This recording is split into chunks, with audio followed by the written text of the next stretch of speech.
नमस्कार साथियों, स्वागत है आपका अपने यूट्यूब चैनल पे। और आज हम 22 फरवरी 2023 के करंट अफेयर के बारे में बात करने वाले हैं। और इस तारीख से जितने भी ज़रूरी फैक्ट होते हैं उनका डिस्कशन इस वीडियो में करते हैं। आइए स्टार्ट करते हैं पहले पॉइंट से। पहला पॉइंट है अंतर्राष्ट्रीय मातृभाषा दिवस प्रतिवर्ष कब मनाया जाता है। तो ये है अंतर्राष्ट्रीय मातृभाषा दिवस, ये मनाया जाता है 21 फरवरी को।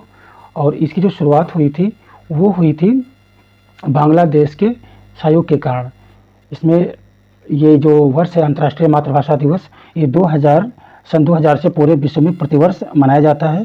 इसे 1999 में यूनेस्को ने 21 फरवरी को विश्व मातृभाषा दिवस के रूप में मनाए जाने का ऐलान किया था।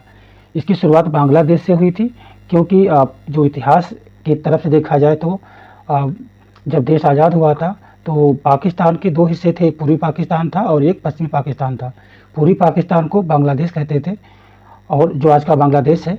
और हुआ ये था कि करीब 1952 या 54 में पाकिस्तान ने अपने जो देश की जो राष्ट्रीय भाषा है, जो राजभाषा है, उसको उर्दू किया था। जबकि पूर्वी पाकिस्तान जो बांग्लादेश है वहाँ पे ज़्यादातर लोग बांग्ला बोलने वाले थे, तो उन लोगों ने इस मातृभाषा के लिए विरोध किया था और जिसमें बहुत लोग जो थे 21 फरवरी को मारे गए थे। उन्हीं को याद करने के लिए जो यूनेस्को ने 21 फरवरी को विश्व मातृभाषा दिवस के रूप में मनाने की शुरुआत कराई। और इस वर्ष जो 2023 का जो थीम है वो थीम है बहुभाषी शिक्षा को बदलने की आवश्यकता। ये आपका हिंदी में है और इसी को इंग्लिश में बोलेंगे multilingual education, a necessity to transform education. ये आपको याद रखना है और ये बांग्लादेश के संघर्षों के कारण मनाया जाता है और जिसे करीब 1999 में यूनेस्को ने इसको मनाने की घोषणा की थी। तो ये है अंतर्राष्ट्रीय मातृभाषा दिवस का। और पॉइंट नंबर 2 है किस पूर्व IAS ऑफिसर को नीति आयोग का नया CEO नियुक्त किया गया है। तो ये नियुक्त किया गया है BVR सुब्रमण्यम। इनको अभी नीति आयोग, जो पहले योजना आयोग था, उसका अभी उपाध्यक्ष चुना गया है। और आपको पता है कि जो नीति आयोग होता है उसके जो अध्यक्ष होते हैं वो प्रधानमंत्री होते हैं, तो हमेशा जो है उपाध्यक्ष ही चुना जाता है, जिसको हम क्या बोलते हैं, CEO बोलते हैं। और ये अभी बने हैं BVR सुब्रमण्यम। और जो BVR सुब्रमण्यम है ये लेंगे परमेश्वरन अय्यर की जगह। और जो अभी 3 वर्षों के लिए विश्व बैंक का कार्यकारी निदेशक उनको चुना गया है। और बात अगर करते हैं BR सुब्रमण्यम की, तो ये छत्तीसगढ़ कैडर के 1987 बैच के IAS ऑफिसर थे और जो 30 सितंबर को रिटायर हुए थे। और अब इनको बनाया गया है नीति आयोग का उपाध्यक्ष। और अगर बात करते हैं नीति आयोग के बारे में, तो नीति आयोग का जो गठन था 1 जनवरी 2015 को किया गया था। और नीति आयोग की जो अध्यक्षता है वो देश के प्रधानमंत्री करते हैं और नीति आयोग के उपाध्यक्ष की नियुक्ति भी प्रधानमंत्री के द्वारा की जाती है। ये हो गया नीति आयोग के CEO के बारे में। क्वेश्चन नंबर 3 है यूनिफाइड पेमेंट इंटरफेस, जिसको शॉर्ट में बोलते हैं UPI।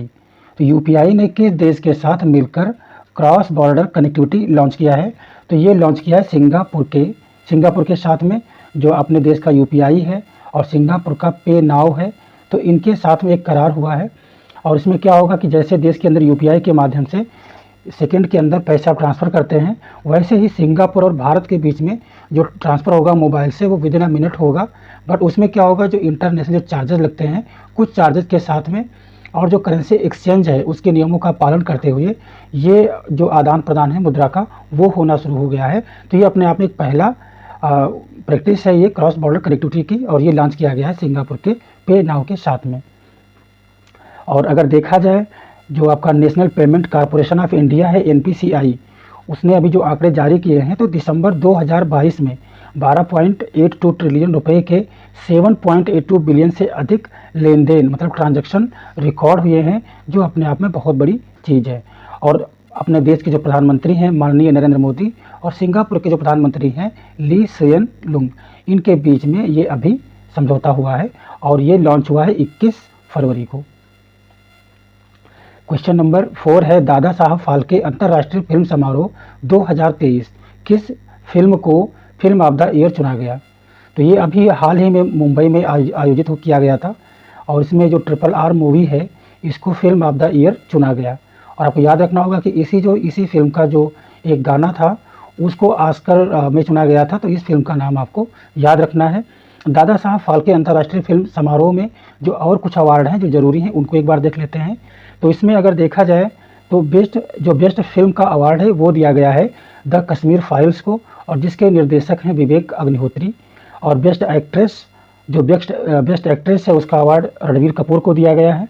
और बेस्ट जो एक्ट्रेस है उसका अवार्ड आलिया भट्ट को दिया गया है गंगूबाई काठियावाड़ी में शानदार अभिनय के लिए। और film of the year RRR को दिया गया है, जिसके S राजमौली इसके निर्देशक हैं। अगर बात की जाए बेस्ट प्रॉमिसिंग एक्टर का अवार्ड, तो वो दिया गया है एक्टर ऋषभ शेट्टी को कांतारा फिल्म के लिए। तो ये थे जरूरी अवार्ड जो आपको ध्यान रखने हैं। क्वेश्चन नंबर 5 की बात, क्वेश्चन नंबर 5 है शतरंज में भारत के 80वें ग्रैंड मास्टर कौन थे। शतरंज को इंग्लिश में चेस बोला जाता है, और इसके जो अभी 80वें ग्रैंड मास्टर हैं वो बने हैं विघ्नेश NR। ठीक है, तो ये अभी 80 में चुने गए हैं। और ये देखा जाए तो भारत के 24 वर्षीय चेस प्लेयर विघ्नेश NR, इन्होंने जर्मनी के इंटरनेशनल मास्टर एल्जा स्नाइडर को हराया है, और उसके बाद ये बने हैं 80वें ग्रैंड मास्टर। साथ ही इन्होंने जर्मनी में 24वां जो नॉर्डवेस्ट कप 2023 टाइटल भी अपने नाम किया। तो इस टाइटल का भी आपको नाम याद रखना है। इससे पूर्व जो विघ्नेश के भाई थे विशाख NR, वो 2019 में भारत के 59th ग्रैंड मास्टर थे। और अगर देखा जाए कि 79 वाले कौन थे, तो वो थे प्रदेश M 79 थे, और जो 80वें ग्रैंड मास्टर बने हैं वो हैं विघ्नेश NR, और इनका नाम आपको याद रखना है। ये जो ग्रैंड मास्टर का टाइटल अवार्ड है ये दिया जाता है फाइट के द्वारा। जो फाइट क्या है, विश्व शतरंज संगठन का एक संगठन है फाइट, उसके द्वारा ग्रैंड मास्टर का खिताब दिया जाता है। जो भारत के 80वें ग्रैंड मास्टर बने हैं विघ्नेश NR, इनका नाम आपको ध्यान रखना है। क्वेश्चन नंबर 6 है वेदांता फॉक्सकॉन JV द्वारा भारत की पहली सेमीकंडक्टर फैसिलिटी किस राज्य में स्थापित की जा रही है। तो ये स्थापित की जा रही है गुजरात में, और ये है भारत की पहली। तो इसको आपको ध्यान रखना है। जो वेदांता और फॉक्सकॉन कंपनी के बीच में एक समझौता हुआ है, और गुजरात में भी ये कंपनी स्थापित हुई है, जहाँ पर सेमीकंडक्टर जो फैसिलिटी है वो दी जाएगी, वहाँ पर उसका निर्माण होगा। और जो वेदांता कंपनी है उसके अनिल अग्रवाल उसके चेयरपर्सन है, उसके स्वामित्व उनके पास है इसका। और ये भारत की पहली सेमीकंडक्टर कंपनी होगी, जो आपको ध्यान में रखना है। और इसके लिए करीब 1,54,000 करोड़ रुपए का निवेश किया गया है। क्वेश्चन नंबर 7 है उत्तर भारत का पहला न्यूक्लियर पावर प्लांट किस राज्य में स्थापित किया जा रहा है। तो ये उत्तर भारत का पहला है, तो इसलिए आपको याद रखना है। और ये स्थापित किया जा रहा है हरियाणा, और हरियाणा में एक शहर है गोरखपुर। तो गोरखपुर का आपको ध्यान रखना है, ये यूपी से अलग है, ये हरियाणा स्टेट में पड़ता है, और वहाँ पे उत्तर भारत का पहला न्यूक्लियर प्लांट स्थापित किया जा रहा है, जिसकी क्षमता करीब होगी 700 मेगावाट क्षमता होगी इसकी। क्वेश्चन नंबर 8 है यूनिसेफ इंडिया किसे अपना नेशनल एम्बेसडर नियुक्त किया है। तो जो यूनिसेफ इंडिया है उसने अपना नेशनल एम्बेसडर नियुक्त किया है आयुष्मान खुराना को। और आयुष्मान खुराना पहले इसके जो बाल अधिकार थे उसके ब्रांड एम्बेसडर थे, और अभी इनको यूनिसेफ इंडिया का नेशनल एम्बेसडर बना दिया गया है।